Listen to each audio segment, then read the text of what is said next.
Doctor, nurse, যন্ত্রপাতি সবই আছে, নেই শুধু অবকাঠামো। ভুগছে টাঙ্গাইলের বাসাইল উপজেলার লাখো মানুষ। 2006 সালে কাজ শুরু হলেও 18 বছরেও উপজেলার স্বাস্থ্য কমপ্লেক্সটিকে 50 শয্যায় উন্নীত করা যায়নি। সামান্য অপারেশনের জন্য রোগীকে রেফার করা হয় টাঙ্গাইলে। আতার রহমান আজাদের তথ্য ছবিতে থাকছে ডেস্ক রিপোর্ট।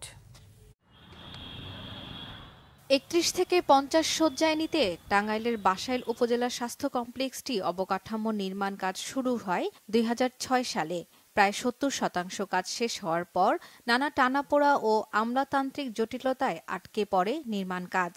18 বছরেও তা শেষ হয়নি। স্বাস্থ্যসেবায় চরম ভোগান্তিতে স্থানীয়রা।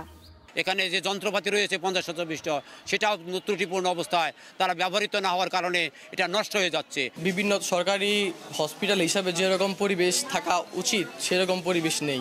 পাগল মানুষ চিকিৎসা করা হয় না, পয়সা অভাবে গ্যাস দিবে না, তাও কিনা গ্যাস দেই।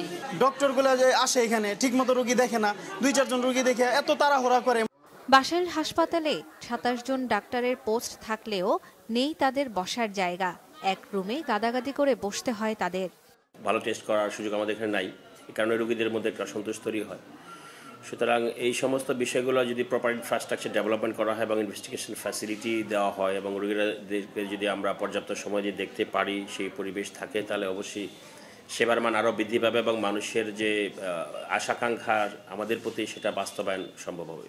আমাদের মেডিকেল অফিসার বা চিকিৎসকদের এবং আমাদের যারা বিশেষজ্ঞ কনসালটেন্টরা আছেন তাদেরও বসার জন্য খুবই সংকুলান জায়গাগুলো, এবং আমাদেরকে এক রুমে বেশ গাদাগাদি করে বা সবাইকে একসাথে বসতে হয়।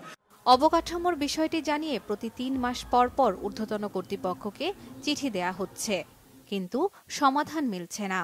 আমরা এই ব্যাপারে বারবার আমাদের ঊর্ধ্বতন কর্তৃপক্ষকে জানাচ্ছি, বিভিন্নভাবে চিঠির মাধ্যমে, মৌখিকভাবে, লিখিতভাবে বিভিন্নভাবেই ওনাদেরকে আমরা অবগত করছি, কিন্তু এখন পর্যন্ত এটার কোনো সুরাহা হয়নি।